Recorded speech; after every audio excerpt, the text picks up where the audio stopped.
सोचो जरा, हजारों साल से हम गणपति बप्पा को घर लाते हैं, पूजा करते हैं और विसर्जन कर देते हैं।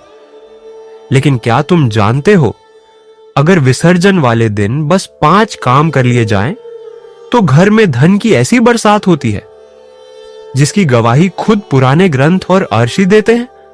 क्या यह सिर्फ एक अंधविश्वास है या इसके पीछे छुपा है ऐसा रहस्य जो तुम्हारी जिंदगी हमेशा के लिए बदल देगा? आज मैं तुम्हें गणपति विसर्जन के उस महारहस्य से रूबरू कराऊंगा जिसे जानकर तुम हैरान रह जाओगे। ये वो 5 गुप्त काम हैं जो साक्षात देवताओं ने बताए हैं और युगों युगों से भक्तों को धन धान्य से परिपूर्ण करते आ रहे हैं। ये सिर्फ बातें नहीं हैं, ये वो अनुभव हैं जो तुम्हारी सोच से भी परे हैं। अगर आप सच में बप्पा से दिल से जुड़े हैं तो अभी इस वीडियो को लाइक कर दो और कमेंट में लिखो गणपति बप्पा मोरया। बस सहस्रों वर्ष पूर्व जब सतयुग अपने चरम पर था, तब धरा पर पहली बार गणपति बप्पा का आगमन हुआ था। कैलाश से चले शिव और पार्वती के लाडले, अपनी दिव्य शक्तियों से तीनों लोकों को प्रकाशित करते हुए। और जब 10 दिनों के बाद उनके विसर्जन का समय आया तो देवलोक में भी एक अजीब सा सन्नाटा छा गया था। हर कोई ये सोच रहा था कि देवों के देव महादेव और आदिशक्ति मां पार्वती अपने प्रिय पुत्र के विसर्जन को कैसे सहन करेंगे। कथा कहती है कि उस दिन देवर्षि नारद, जो तीनों लोकों में हर रहस्य को जानने वाले थे, कैलाश पर्वत पर उपस्थित थे। उन्होंने देखा कि मां पार्वती की आंखों में आंसू थे और महादेव भी गंभीर मौन में लीन थे। तभी एक अदृश्य आकाशवाणी हुई जिसने देवर्षि नारद के कान में कुछ ऐसा कहा जो युगों युगों तक एक गुप्त मंत्र बनकर रह गया। वो आकाशवाणी कहती थी, हे नारद, जो भक्त गणपति के विसर्जन वाले दिन इन 5 गुप्त कार्यों को करेगा, उसके घर से दरिद्रता का नामो निशान मिट जाएगा और धन की देवी लक्ष्मी स्वयं उसके घर वास करेंगी। देवर्षि नारद समझ गए कि यह सिर्फ विदाई नहीं बल्कि एक दिव्य संयोग है जिसके माध्यम से बप्पा अपने भक्तों को एक महावरदान दे रहे हैं। उन्होंने तुरंत ये 5 गुप्त कार्य उस समय के कुछ परम सिद्ध ऋषियों को बताए और उन ऋषियों ने जब इन्हें अपनाया तो उनकी कुटिया भी सोने चांदी से भर उठी। आओ अब मैं तुम्हें उन 5 रहस्यों से परिचित कराता हूं जो तुम्हारी जिंदगी हमेशा के लिए बदल सकते हैं। पहला रहस्य, जब बप्पा को विदा करने का समय आता है तो हम उन्हें तरह तरह के भोग लगाते हैं। लेकिन क्या तुम जानते हो, विसर्जन वाले दिन एक मोदक ऐसा होता है जिसे बप्पा अपने भक्तों के लिए खास आशीर्वाद के रूप में छोड़ जाते हैं। ये कोई साधारण मोदक नहीं होता, ये वो अंतिम मोदक होता है जिसे तुम बप्पा को विदाई के समय चढ़ाते हो। पुराणों में एक कथा आती है, एक बार एक बहुत निर्धन किसान था जिसका नाम था रामू। वह हर साल बड़ी श्रद्धा से गणपति बप्पा को अपने घर लाता था, पर उसकी दरिद्रता कभी दूर नहीं होती थी। एक वर्ष विसर्जन के दिन जब वह बप्पा को अंतिम मोदक चढ़ा रहा था, तभी एक संत उसके द्वार पर आए। संत ने रामू से कहा, पुत्र, इस मोदक को बप्पा को चढ़ाने के बाद इसे प्रसाद रूप में अपने पूरे परिवार के साथ ग्रहण कर लेना। इस मोदक में बप्पा की अंतिम विदाई का अमृत छुपा है। रामू ने ठीक वैसा ही किया। उसने वो मोदक अपने पूरे परिवार के साथ खाया और उसी रात उसे सपने में बप्पा के दर्शन हुए। बप्पा ने कहा, हे भक्त, तुमने मेरे अंतिम प्रसाद का सम्मान किया है। आज से तुम्हारे घर में कभी अन्न और धन की कमी नहीं होगी। और सचमुच अगले ही दिन रामू को अपने खेत में एक ऐसा सोने का सिक्का मिला जिसने उसकी जिंदगी बदल दी। उसने उस धन से मेहनत की और कुछ ही वर्षों में एक समृद्ध किसान बन गया। तो पहला काम यह है, विसर्जन वाले दिन बप्पा को एक नया मोदक चढ़ाएं। यह उनका अंतिम प्रसाद होता है। इसे स्वयं ग्रहण करें और अपने परिवार के सदस्यों को भी दें। यह मोदक साक्षात धन और सौभाग्य का बीज है। मान्यता है कि इसे ग्रहण करने से बप्पा की कृपा आपके अन्न भंडार को कभी खाली नहीं होने देती। दूसरा रहस्य, हम अक्सर देखते हैं कि लोग विसर्जन के समय नारियल चढ़ाते हैं, पर क्या तुम्हें पता है इस नारियल के साथ एक ऐसा गुप्त दान जुड़ा है जो तुम्हारे घर की दरिद्रता को हमेशा के लिए बाहर फेंक देता है। ये वो दान है जिसके लिए स्वयं भगवान विष्णु ने आदेश दिया था। एक और प्राचीन कथा है। समुद्र मंथन के समय जब धन की देवी लक्ष्मी प्रकट हुई तो उनके साथ अनेक रत्न और वस्तुएं भी निकली। उन सभी में एक था नारियल। ये नारियल भगवान शिव को अत्यंत प्रिय है क्योंकि इसमें त्रिदेव का वास माना जाता है। ऊपर का जटा ब्रह्मा, अंदर का जल विष्णु और गिरी शिव का प्रतीक। मंथन के बाद जब देवताओं और असुरों में रत्नों के बंटवारे की बात आई तो लक्ष्मी देवी ने कहा, जो भक्त मेरे प्रिय गणेश का विसर्जन करते समय मेरे प्रिय नारियल को गुप्त रूप से दान करेगा, मैं उसके घर में स्थायी रूप से वास करूंगी। यह सुनकर सभी देवता अचंभित रह गए। तो दूसरा काम यह है, विसर्जन वाले दिन एक साबुत नारियल लें, उस पर सिंदूर से ओम गम गणपतये नमो लिखें और अपने घर के किसी कोने में, जिसे कोई आसानी से ना देख पाए, उसे चुपचाप रख दें। ये नारियल आपके घर के अंदर की नकारात्मक ऊर्जा को सोख लेगा और अगले दिन सुबह इस नारियल को किसी गरीब या जरूरतमंद व्यक्ति को दान कर दें। यह दान गुप्त होना चाहिए, किसी को पता नहीं चलना चाहिए। ये नारियल जब घर से बाहर जाता है तो अपने साथ तुम्हारी सारी दरिद्रता और दुर्भाग्य भी ले जाता है और लक्ष्मी का वास होता है। तीसरा रहस्य, गणपति बप्पा को दूर्वा कितनी प्रिय है ये तो हम सब जानते हैं, लेकिन क्या तुम जानते हो विसर्जन के दिन दूर्वा की एक छोटी सी पोटली तुम्हारे भाग्य के सारे दरवाजे खोल सकती है। ये पोटली धन और समृद्धि की वो चाबी है जिसे स्वयं देवताओं ने सिद्ध किया था। ब्रह्मा जी की मानस पुत्री देवी सरस्वती एक बार बड़ी चिंतित थी।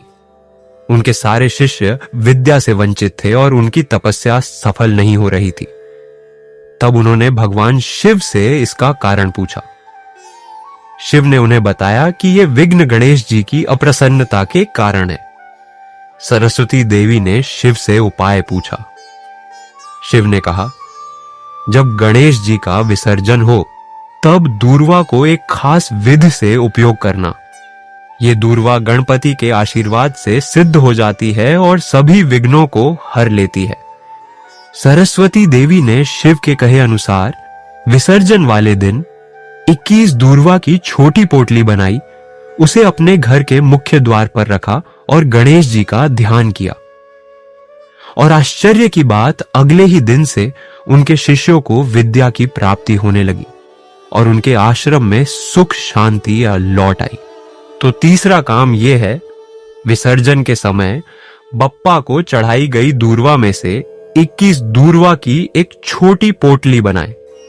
इसे एक लाल कपड़े में बांधकर अपने घर की तिजोरी या धन रखने वाले स्थान पर रख दें।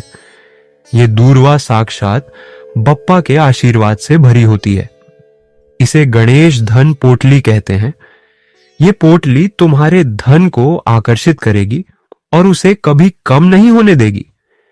यह पोटली अगले वर्ष के गणेशोत्सव तक वहीं रखी रहने दें। चौथा रहस्य, चंदन का तिलक। यह सिर्फ माथे की शोभा नहीं बढ़ाता, बल्कि विसर्जन वाले दिन यह तुम्हारा और तुम्हारे परिवार का सुरक्षा कवच बन जाता है। यह वो तिलक है जिसे देवराज इंद्र भी धारण करते थे जब उन्हें किसी बड़ी चुनौती का सामना करना होता था। असुरों और देवताओं के बीच युद्ध आम बात थी।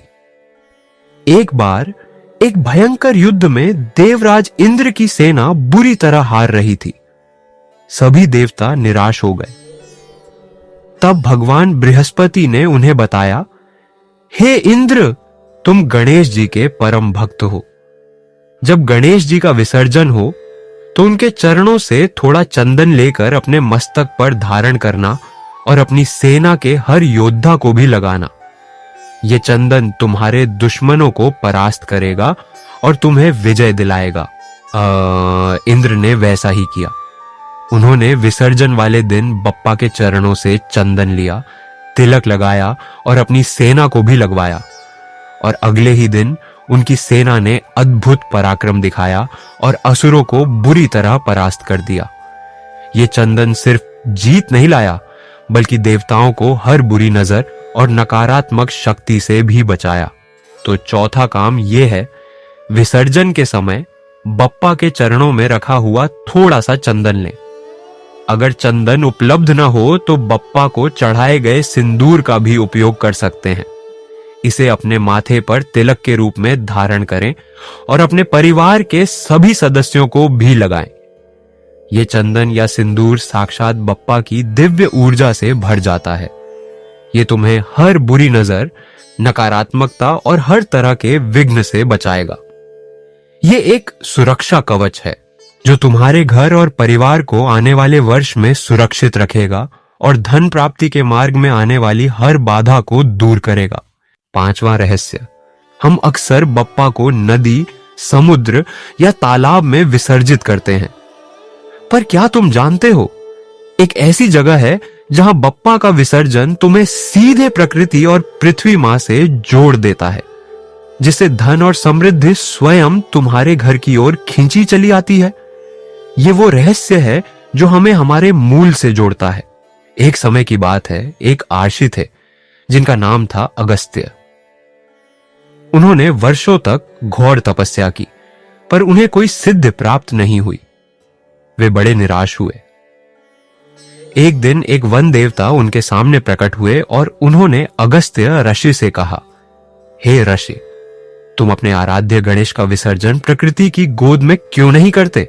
गणेश जी मिट्टी से बने हैं और मिट्टी ही उनका मूल है। जब तुम उन्हें मिट्टी में विसर्जित करते हो तो तुम उन्हें वापस उसी शक्ति में मिला देते हो जहां से वे आए हैं। वन देवता ने अगस्त्य ऋषि को एक गुप्त स्थान पर, जहां शुद्ध मिट्टी थी, गणेश जी को विसर्जित करने को कहा।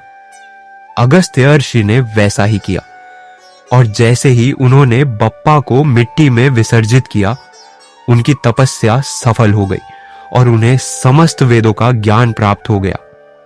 उनकी कुटिया धन, धान्य और शिष्यों से भर गई। तो पांचवा और सबसे महत्वपूर्ण काम यह है, अगर संभव हो तो बप्पा की छोटी प्रतिमा को घर के आंगन में या किसी गमले की मिट्टी में विसर्जित करें। अगर ऐसा संभव ना हो तो विसर्जन के बाद बप्पा की मिट्टी का एक छोटा सा अंश अपने घर की मिट्टी में मिला दें। ये मिट्टी साक्षात बप्पा का रूप होती है। जब तुम इसे वापस पृथ्वी में मिलाते हो तो तुम प्रकृति के उस चक्र को पूरा करते हो जहां से बप्पा आए हैं।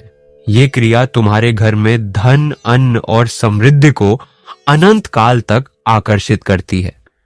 ये तुम्हें पृथ्वी मां से जोड़ती है, जो स्वयं धन और पोषण का स्रोत है। तुम सोच रहे होगे, क्यों विसर्जन के दिन ही ये 5 काम इतने शक्तिशाली हो जाते हैं? क्यों यही दिन धन, सुख और सौभाग्य से जुड़ा है? इसका रहस्य बप्पा की विदाई में छुपा है। जब बप्पा हमारे घर से जाते हैं तो वो अपने साथ हमारे सारे विघ्न, सारी दरिद्रता और सारी नकारात्मकता लेकर जाते हैं। लेकिन इसके बदले में वो अपने भक्तों को खाली हाथ नहीं छोड़ते। वो जाने से पहले एक ऐसी ऊर्जा, एक ऐसी शक्ति छोड़ जाते हैं जो इन 5 कार्यों के माध्यम से सक्रिय होती है। पुराने ग्रंथों में वर्णित है कि विसर्जन का समय एक संधिकाल होता है। ये वो समय होता है जब दिव्य ऊर्जाएं सबसे अधिक सक्रिय होती हैं। बप्पा की वापसी की यात्रा में वो अपने साथ ब्रह्मांड की सभी सकारात्मक ऊर्जाओं को समेटते हैं, और जो भक्त इस संधिकाल में बताए गए इन 5 कार्यों को करता है, उसे सीधे उन दिव्य ऊर्जाओं का लाभ मिलता है। उसका घर एक चुंबक की तरह धन और सौभाग्य को अपनी ओर खींचने लगता है। मैं तुम्हें एक ऐसी कहानी सुनाता हूं जो आज भी लोगों की आंखों में आंसू ले आती है। एक छोटे से गांव में एक विधवा रहती थी जिसका नाम था कमला। उसके 2 छोटे बच्चे थे और वे बहुत गरीबी में जी रहे थे। कमला हर साल जैसे तैसे पैसे जुटाकर एक छोटी सी गणेश प्रतिमा लाती थी और पूरे 10 दिन बड़े श्रद्धा से उनकी पूजा करती थी। एक साल विसर्जन के दिन कमला का मन बहुत उदास था। उसे लगा कि बप्पा जा रहे हैं और उसके घर की गरीबी कभी नहीं जाएगी। तभी उसके घर के सामने एक वृद्ध साधु आए। उन्होंने कमला की उदासी देखी और पूछा, क्या बात है बेटी? कमला ने अपनी गरीबी का हाल सुनाया। साधु ने मुस्कुराते हुए कमला से कहा, चिंता मत कर बेटी, आज विसर्जन का दिन है और बप्पा अपने भक्तों को कभी खाली हाथ नहीं छोड़ते। मैं तुम्हें 5 ऐसे काम बताता हूं जिन्हें तुम आज ही करना। देखना, तुम्हारे घर में धन की बरसात होगी। साधु ने कमला को वो 5 रहस्य बताए जो मैंने तुम्हें अभी बताए हैं। कमला ने साधु की बात पर विश्वास किया और पूरे मन से उन 5 कामों को किया। उसने अंतिम मोदक खाया, नारियल गुप्त दान किया, दूर्वा की पोटली तिजोरी में रखी, चंदन का तिलक लगाया और बप्पा की मिट्टी को अपने घर के आंगन में मिलाया। और अगले ही दिन चमत्कार हो गया। कमला को अपने पुराने खेत में एक मटका मिला जिसमें सोने के सिक्के भरे थे। ये वो मटका था जिसे उसके पति ने गरीबी के डर से वर्षों पहले जमीन में गाड़ दिया था और किसी को बताया नहीं था। कमला की आंखों से खुशी के आंसू बह निकले। उस दिन के बाद कमला और उसके बच्चों की जिंदगी हमेशा के लिए बदल गई। वे गरीब नहीं रहे, बल्कि उन्होंने उस धन से गांव में कई गरीबों की मदद की और हमेशा बप्पा के भक्त बने रहे। कमला हमेशा कहती थी, बप्पा जब जाते हैं तो खाली हाथ नहीं जाते, वे आशीर्वादों की झोली भरकर जाते हैं। मेरे प्यारे भक्तों, जब तक बप्पा हमारे साथ हैं, कोई विघ्न टिक नहीं सकता। ये सिर्फ एक त्योहार नहीं है, ये बप्पा का हमारे जीवन में एक वार्षिक भ्रमण है, जहां वे आकर हमारे सारे दुख हर लेते हैं और हमें नए आशीर्वाद देकर जाते हैं। और जब विसर्जन के दिन ये 5 काम किए जाते हैं तो समझ लो, घर में सिर्फ धन ही नहीं बल्कि सुख शांति की ऐसी वर्षा होगी जो कभी खत्म नहीं होगी। ये सिर्फ एक कथा नहीं, ये गणपति बप्पा का इटर्नल प्रॉमिस है। ये वो वादा है जो युगों युगों से चला आ रहा है और आगे भी चलता रहेगा। ये तुम्हारी आस्था का प्रतिफल है, तुम्हारे विश्वास का इनाम है। बप्पा जब जाते हैं तो खाली हाथ नहीं जाते, वो अपने भक्तों की झोली धन और सुख से भरकर जाते हैं। अगर आप चाहते हो कि बप्पा का आशीर्वाद आपकी जिंदगी से कभी ना जाए, तो अभी इसी वक्त चैनल को सब्सक्राइब कर दो और इस वीडियो